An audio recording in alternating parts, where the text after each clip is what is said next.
En esta ocasión resolveremos algunos misterios dentro de la franquicia de Jurassic World. Iniciaremos con un misterio bastante curioso de la quinta temporada de Campamento Cretácico. Si recuerdas, en dicha temporada Dodgson le pide a Daniel Cohn cierto grupo de dinosaurios para que ponga a prueba sus chips, pero entonces aquí la pregunta sería, ¿por qué eligió a ese grupo de dinosaurios? Si recordamos la lista, pedía un herbívoro de cualquier clase, un dimorfodón, un carnotauro y un velociraptor. Primero descartaremos lo más sencillo, que en este caso sería un herbívoro de cualquier clase, que de hecho en el mismo diálogo da la justificación de eso. Aquí Dodgson menciona que le servía cualquier tipo de herbívoro porque este iría para un público más pequeño, para los niños, por lo tanto no quería algo que diera un poco más de miedo como algún tipo de carnívoro. Que siguiendo con este punto, aquí Dodgson menciona al carnotauro, que si bien nos podríamos ir simplemente por el hecho de que es un carnívoro, es bastante curioso que haya mencionado la especie, al igual que también es algo curioso de que si bien Dodgson ya sabía la ubicación de la isla secreta de Manticore, prefirió ir a Isla Nublar. Pero ¿por qué prefirió ir a esa isla y no ir a la isla de Manticore? Para esto hay que recordar un archivo que se puede llegar a obtener de la página de Dino Tracker, en donde habla de los actos ilícitos que cometió Biosyn.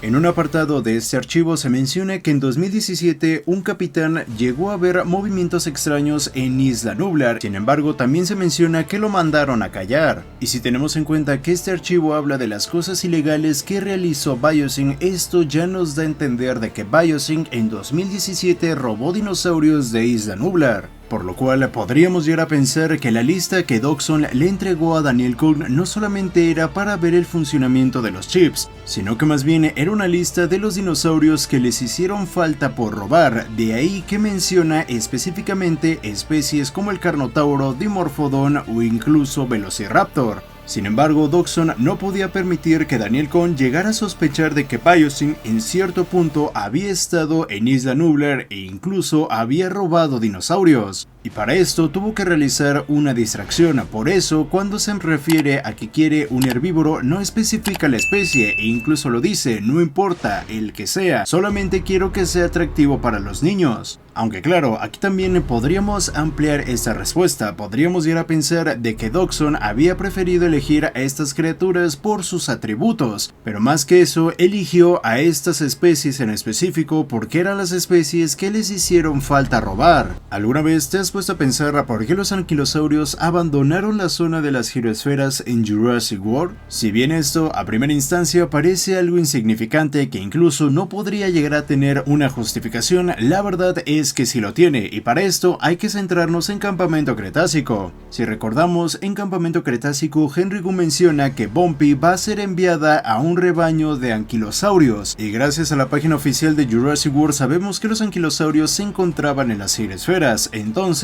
Bumpy iba para ese rebaño, ya que más adelante los campistas se encuentran con el anquilosaurio que mató la Indominus Rex y segundos después Bumpy sale de su escondite. Teniendo todo esto en cuenta, la pregunta sería entonces ¿por qué los anquilosaurios se aislaron de los otros dinosaurios que se encontraban en las giroesferas? Pues hay varias razones, entre ellas podría llegar a ser la protección. Algunos grupos de animales se vuelven más agresivos para proteger a las crías. También podríamos hablar de la competencia, algunas especies compiten por los mismos recursos como agua o comida, por lo que mantenerse aislados ayuda a evitar conflictos. Al igual que también la territorialidad, algunas especies prefieren áreas solitarias durante la crianza para evitar disputas. Por lo cual, juntando todos estos factores, ahí tienes la respuesta de por qué los anquilosaurios se aislaron y decidieron salir de la zona de las giroesferas. Si recuerdas, en la quinta temporada de Campamento Cretácico, los campistas realizaron un abrevadero para mantener a todos los dinosaurios en el bioma de los T-Rex. Pero conforme va avanzando el capítulo, podemos ver que Darius menciona que los dinosaurios no se alteran porque la alfa, que en este caso es Comelona Grande, no está alterada. Pero teniendo en cuenta que había diferentes tipos de dinosaurios, ¿se le puede llegar a dar alguna explicación a esta escena? Pues para eso te voy a mencionar 4 puntos importantes. Como primer punto encontramos las señales de calma del alfa, que este punto lo vamos a ir dividiendo en varios apartados, pero primero tenemos que hacernos la pregunta de por qué los individuos siguen al alfa. Primero encontramos la confianza evolutiva. En animales jerárquicos, seguir al alfa es un mecanismo de supervivencia evolutivo.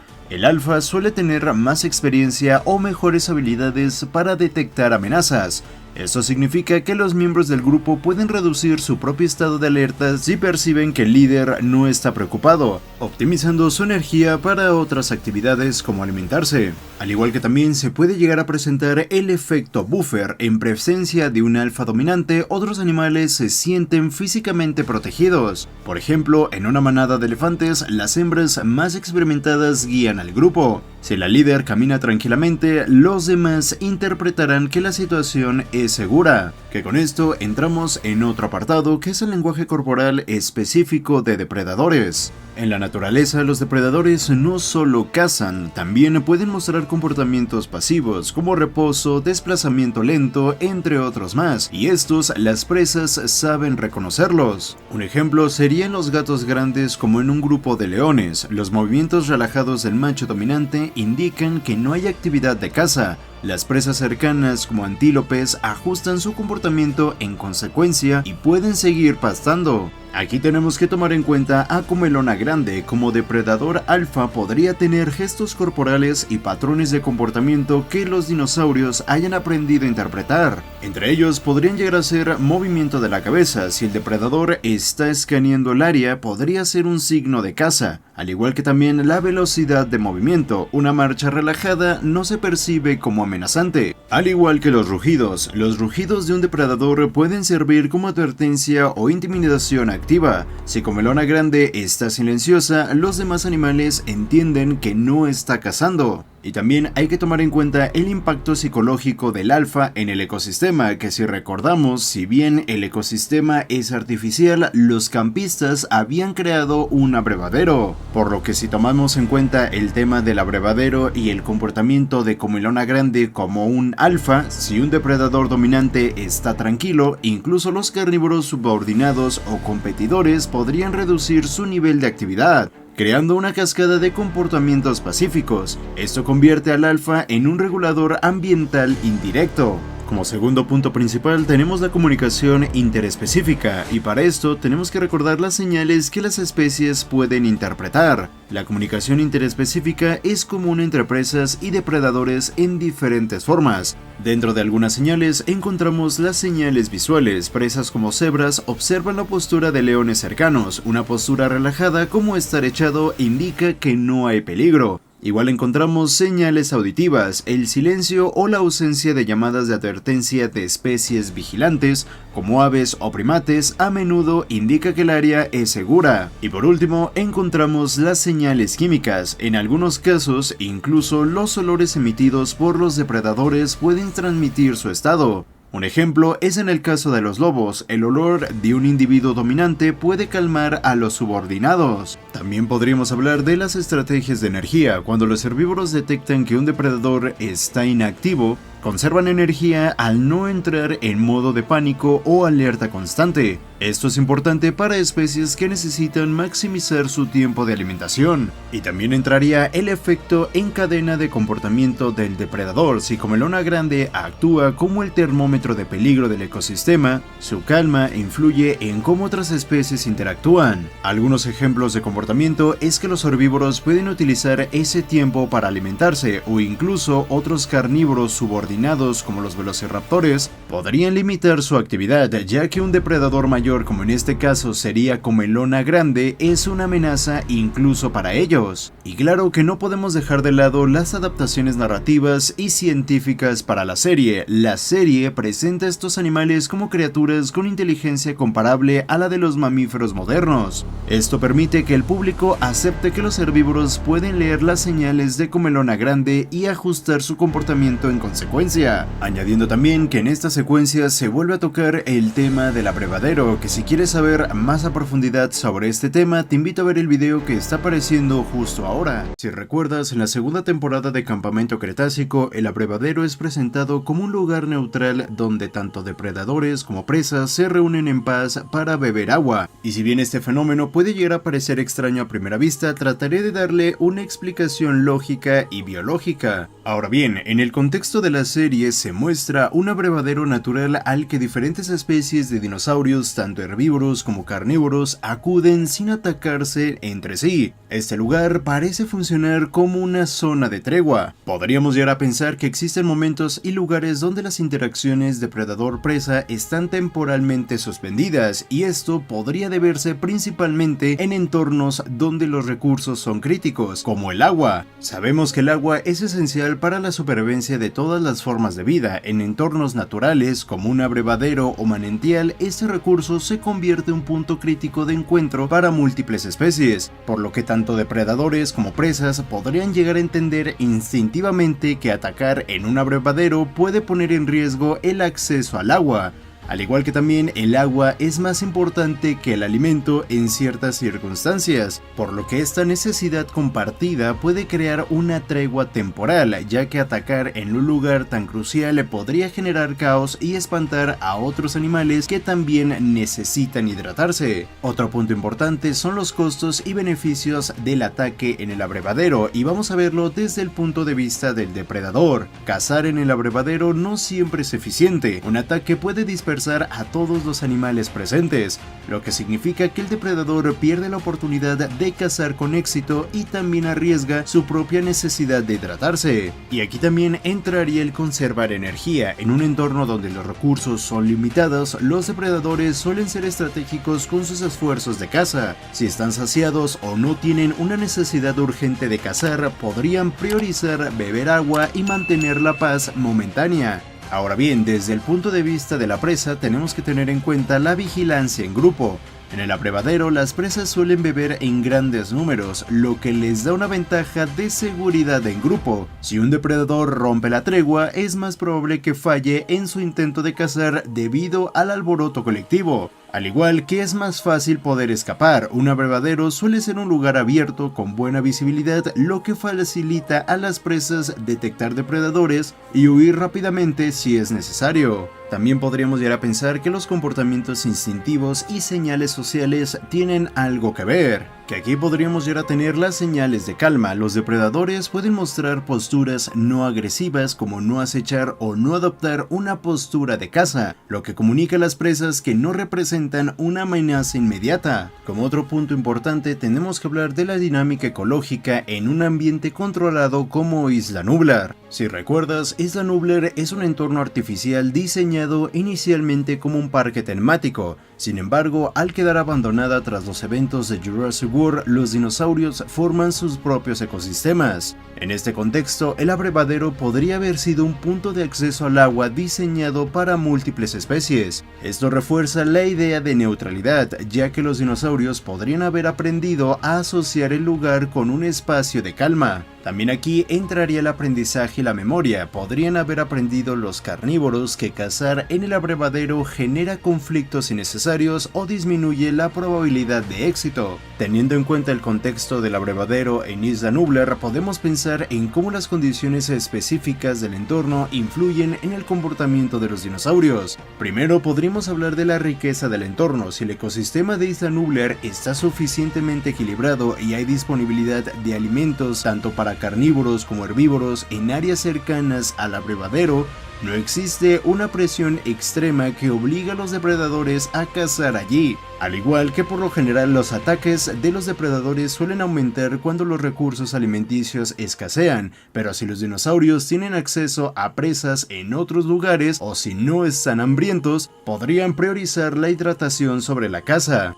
Y aquí entraría la abundancia del recurso crítico que es el agua. Si el abrevadero es el único en la región o tiene un acceso más fácil que otras fuentes de agua, se refuerza su papel como lugar neutral, ya que la supervivencia de todos depende de mantenerlo como una zona segura. Esto puede generar una especie de autorregulación del comportamiento donde los animales evitan conflictos que podrían en peligro su acceso al agua. Y claro, ¿por qué no llegar a pensar que existan comportamientos aprendidos por imitación?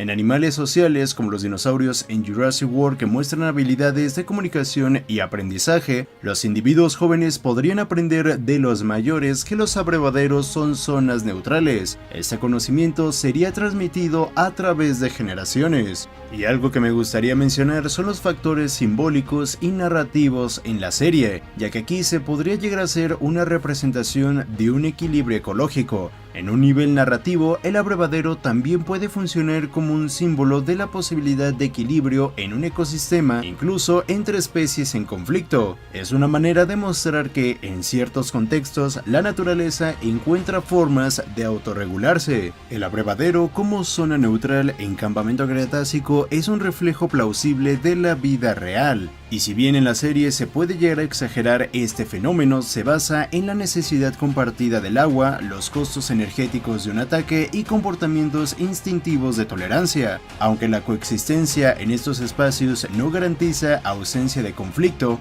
demuestra cómo la ecología y la biología pueden influir en el comportamiento incluso de especies tan distintas como depredadores y presas. Si te gustó el video, te invito a ver el video que está apareciendo justo aquí, en donde profundizo sobre el colapso ecológico que sufrió Isla Sorna.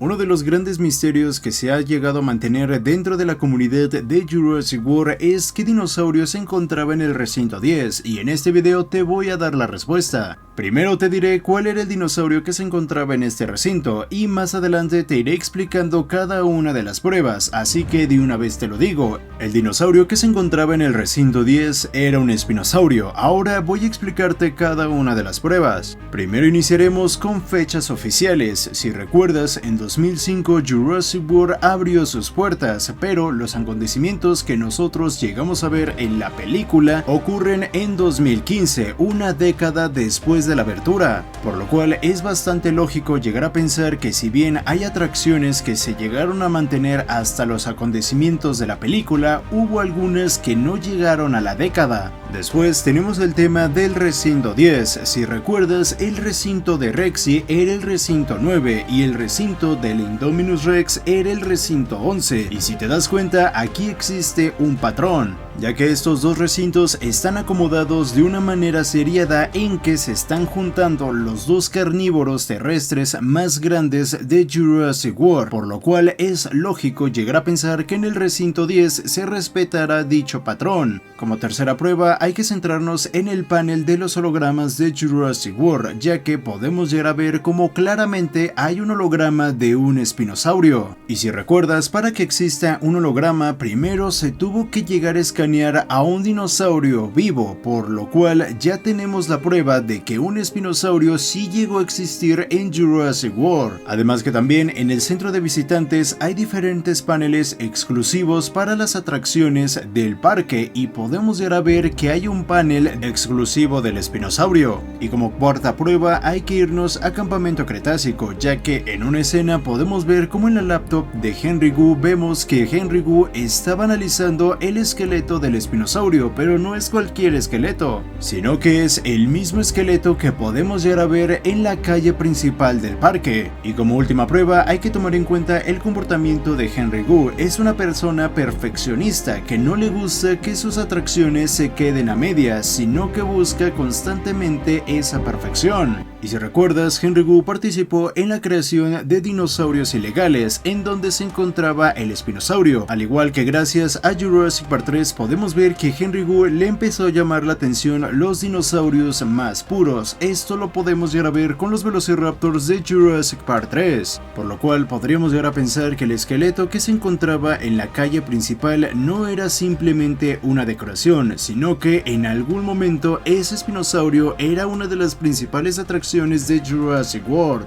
Dicho espinosaurio no alcanzó la esperanza de vida prevista por Henry Wu. Una de las causas pudo haber sido alguna falla genética, ya que si recuerdas, para esos entonces Henry Wu todavía no alcanzaba un genoma 100% puro, pero al ser una de las principales atracciones de Jurassic World, siguiendo la tradición de la mayoría de los zoológicos, decidieron conservar algo en memoria de esta especie, lo que llegó a la conclusión de colocar su esqueleto en la calle principal, al igual que también no quitar su holograma en el panel de control y también no quitar su zona exclusiva en el centro de visitantes. ya que si recuerdas, si bien los hologramas se encontraban en el centro de los visitantes, aquí también se encontraba un holograma de Blue, y si recuerdas, Blue no estaba exhibida como una atracción. Sin embargo, siguiendo el comportamiento de Henry Wu de una persona perfeccionista, trataría de encontrar una respuesta y una solución al problema genético que tuvo su creación. Por eso es que podemos llegar a ver en su laptop personal que estaba analizando el esqueleto del espinosaurio, porque quería solucionar ese problema y traer de vuelta a una de las principales atracciones que tuvo Jurassic World, por lo cual es lógico llegar a pensar que ese recinto 10 estaba abandonado, porque en algún momento Henry Wu quería traerle la versión mejorada a Masrani del espinosaurio. Si te gustó el video y quieres ver más respuestas a los misterios de la franquicia, te invito a ver el video que está apareciendo justo aquí.